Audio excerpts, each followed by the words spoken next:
Hello, we're here in the beautiful Maya Riviera with guitarist and composer Witold Tulodziecki. Hi guys. We were able to catch up with him on his trip here to have a quick chat with him about his new debut album CD, My Heart for You. So Witek, can you tell us a little bit about your concept for this CD and maybe your inspiration around this CD? Yeah, inspiration started a long time ago, probably about 10, 20 years ago even, some of the ideas that I included in this album. And it was just the process of producing things and producing the songs and kind of collecting ideas to create this album. And also getting to know the new technology of recording, learning the process of sound engineering and mastering as well.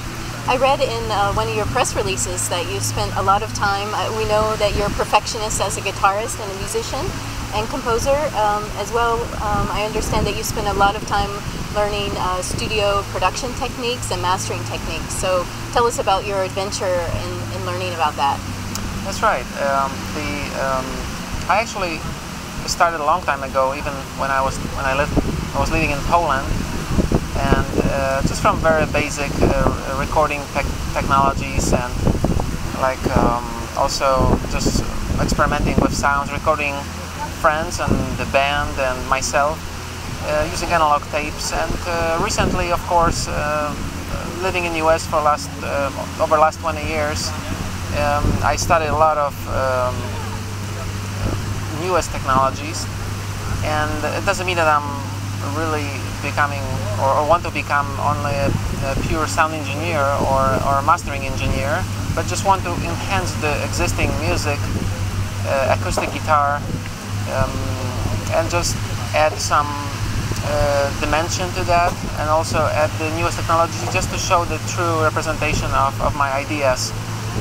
Another big part of that is just using the high-resolution recording technologies, 64-bit technology for recording instruments or sampling, and that's what we can hear in the album. I think it sounds, the basic idea was to make it sound as natural, I would say, or as alive as possible. Even I am the one who created all the parts or recorded all the parts or instruments. I mean, that's really quite amazing, you know, as a guitarist and composer, to be able to master and produce your own music. I can imagine that it's very freeing and inspiring, because if you take your work to a studio, you know, it's really kind of their interpretation of your music, and in this way you get to maintain from production creation all the way through to the final product. So that's very exciting. So I look forward to listening myself. I've heard a few debut songs, but I look forward to listening to the whole thing. So how about the technique? I mean, you're a flamenco guitarist and you kind of blend with jazz and some Latin influence. Maybe do you want to show us a few techniques? Yeah, I can show it in a second. I have actually my practice guitar here while relaxing in the Caribbean. So then I want to bring the whole instruments. And you know, I wish a lot of guitarists here in the streets. And there's quite a bit of nylon string guitar playing around here. Some quite nice stuff I heard here. And in the album, basically, there's a lot of influences, and over the years that I acquired from my classical flamenco background, even playing with some jazz and as well as Latin music, even electric guitar. So it's really quite a bit of influences. And another interesting thing is to simply when you take the guitar and you sit in a room, in a recording room, and just let yourself go, sort of, and let the ideas flow, you discover also some, almost like I would say, new interesting approaches to all the techniques that's been done for decades. And this is, I can show a little bit on this guitar. Yeah. So what kind of guitar is this? I mean, this is very unusual. This is a great guitar. A practicing guitar. You know, it's a quiet instrument, so you can hook up the headphones and listen in a stereo microphone, and just listen to your playing, so you don't bother others, or as much as others cannot enjoy what you are playing. So anyway, so this is a great practicing instrument, but as well as producing as well, because you can be traveling on be on a trip somewhere, or in a hotel, or late night, and just you can use the headphones output here on this instrument. This is produced by Soloet company from Ride Guitar in Oregon, and I think Yamaha is doing sort of a copy of that similar guitar.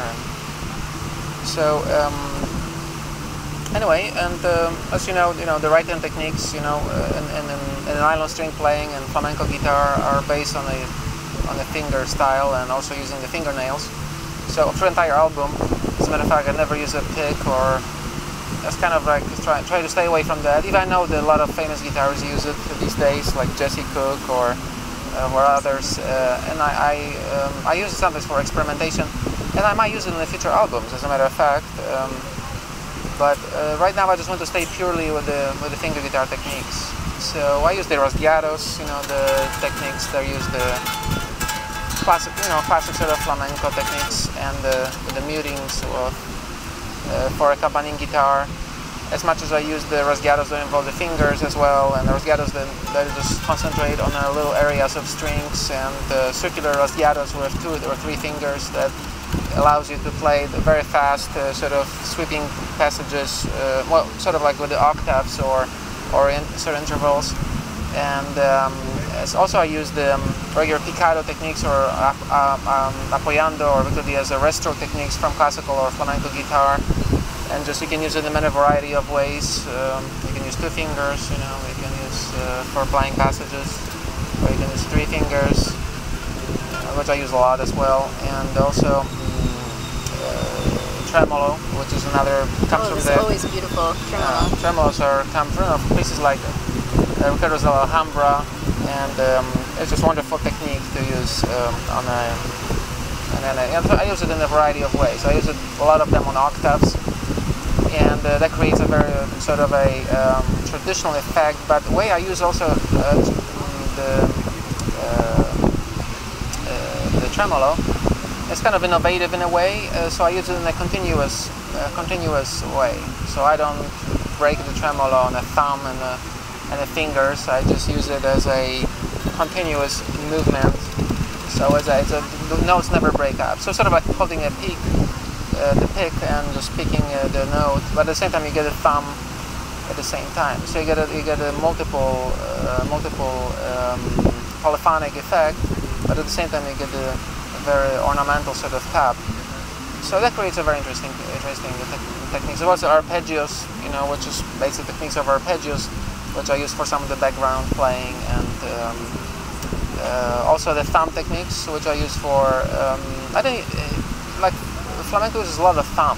For this album, I didn't use as much of thumb techniques, using just purely this one finger, because it sounds really kind of hard. I use it for some of the passages on the lower strings, but not so much on in general. Just because this album has a more pop Latin light feel, so thumb is a little bit harsh in a way, at least for that particular style of music. So I try to use mostly a little bit softer, but sort of a fluid techniques. And how about the harmonies, like Eastern music harmonies or things like that? I mean, you can kind of hear some of that in the album as well. Yeah, definitely there's influence of Middle Eastern, which or Eastern as well, and Asian music even, or as much as Latin or jazzy, and some of the classical, and as well as flamenco. And the mixture of these harmonies, and I really don't think much about it. It's not like I'm a programming composer. Like some people, literally set up for a certain set of scales of chords or certain set of harmonies for particular songs. I don't think about it too much, because it's really, I go with the flow, I would say. If I hear something cool, I just continue going with that. If it doesn't sound good, well, just don't do it, do something else. So, as Louis Armstrong said, if it sounds good, it's good. It's good. So I think that's the most important, right? Is the music is beautiful and people enjoy it, and that's That's fantastic. Yeah, I mean, you just want to... I think the one important aspect is that a lot of times, I would say, in certain instances of composers, what happens is they think too much instead of just enjoying the particular flow of the song. And if you can just let yourself go, sort of, and disconnect yourself from being too analytical, then I think that the most beautiful things can happen. And also the important aspects of these recordings were the harmony and the melody, as we know, as much as the rhythm. And in my composing approach, you get the harmony first most of the time, or melody, kind of equally important in my opinion, and rhythm as well. But the rhythm it comes a little bit later, since I work mostly with the guitar initially. But there's no specific formula I use for composing. You know, sometimes I just work on the harmony and I find something really exciting and cool and beautiful. And then if I like it, I just work on the harmony until I get this harmony right, or I would say flowing, and then I start working on the melody. It could be as well the other way, and I find a beautiful melody piece, I wake up in the morning or something like that, and then I continue working on this particular element until with the existing harmony, maybe creating some sort of basic harmony with the solo part, and then of course later I begin to work it out to continue to a larger song structure. So there's a lot of ways to work on the music, and then again, if you add the computer technology to this later, which means that you basically can add almost anything to the existing track. Since you can multi-track, you can add sampling, you can add bass, percussion, drums, keyboards, any kinds of existing high-end sounds that you can find on the sampling libraries or sampling instruments or synthesizers. I didn't use as much for this album, because I wanted to retain a little bit more pure of the acoustic feel. Even though there's a little bit of experimentation in some songs that you can hear, but it's not too much really. It's mostly kind of have fun and create a live band impression, rather than trying to be too experimental with just the sound textures. And I think for the next albums in the future I will use more, since I really invested a lot of very, very high-end synthesizers and samplers, and also very high resolution recording technologies.